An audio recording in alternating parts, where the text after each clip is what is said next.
সকলোকে নমস্কাৰ জনাই বুলি হেল্ডি কিটচেনৰ নতুন এটা ভিডিঅ'লৈ সকলোকে স্বাগতম জনাইছোঁ। আজি ঘৰলৈ ছাগলী মাংস আনিছিলোঁ। এয়া আপোনাৰ খাচী মাংস হয়।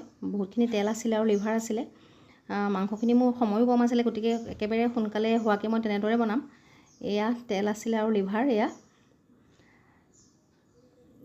মই আদা নহৰুখিনি মিক্সিত মাৰি ল'লোঁ, পেষ্ট কৰি ল'লোঁ। এয়া পিঁয়াজ অলপমান কাটি দিছোঁ আৰু অলপমান পেষ্ট কৰিও দিম। মই একেলগে মছলাখিনি ইয়াতে সানি ল'ম। ইয়াত পিঁয়াজ মই মিক্সিত মাৰি পেলাই দিছোঁ, অলপমান কাটিও দিছোঁ আৰু অলপমান মিক্সিত মাৰিও দিছোঁ। ইয়াতে নিমখ দিম মই এতিয়া।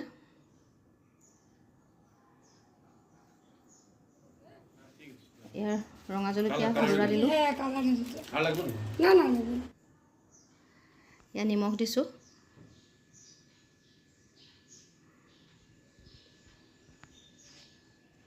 এয়া আপোনাৰ পৰিমাণ অনুসৰি হালধি দিছোঁ। অলপমান কেঁচা মিঠাতেল দিলোঁ। মই গোটেইখিনি একেলগে মেৰিনেট কৰি ল'ম।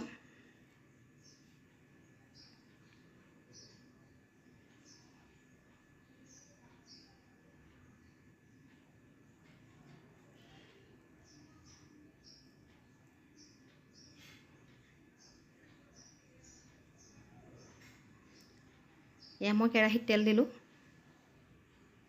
মই প্ৰথমে আলুখিনি ভালকৈ ভাজি ল'ম। মই আনদিনা বইল কৰি লওঁ, আজি বইল কৰা নাছিলোঁ। আলুখিনি কেঁচা আলুৱে হয়, গতিকে মই অলপমান ভাজি ল'ম ৰঙা হোৱাকৈ। অকণমান মই হালধি পাউডাৰ দিলোঁ,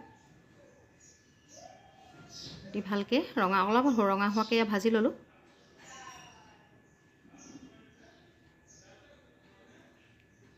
এয়া মই সেইখিনি তেলতেই মই এয়া লং, ইলাচি, দালচেনি আৰু তেজপাত দিলোঁ।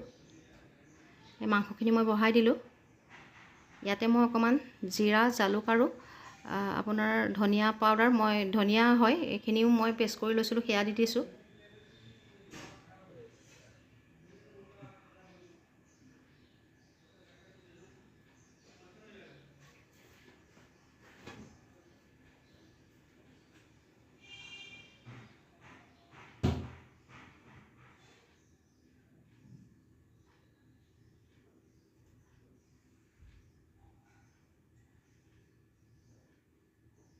এয়া চাওকচোন, মই ভালকৈ লৰা বগৰাই দিলোঁ। মোৰ এয়া মাংসখিনি উতলিছে প্ৰায়।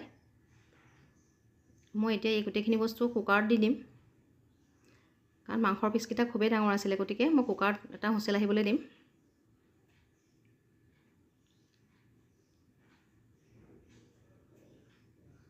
এয়া কুকাৰত মই বহাই দিলোঁ। এতিয়া মোৰ এটা চিটি অহাৰ পিছত এনেকুৱা হৈছে।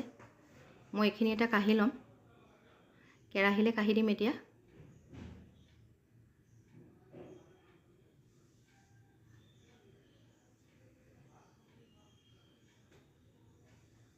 এতিয়া ভাজি থোৱা আলুখিনি দি দিলোঁ।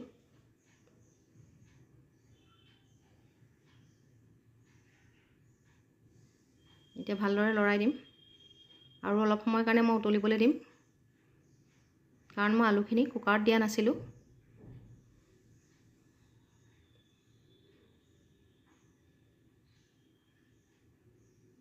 এয়া মোৰ ৰন্ধা প্ৰায় শেষেই হৈছে আপোনাৰ। এনেকৈ বনালে বহুত কম সময়তে হৈ যায়। আপোনালোকে ভিডিঅ'টো চাই কেনে পালে নিশ্চয় জনাব, আৰু যদি ভিডিঅ'টো ভাল পাইছে লাইক, শ্বেয়াৰ আৰু ছাবস্ক্ৰাইব কৰিব বুলি আশা থাকিল।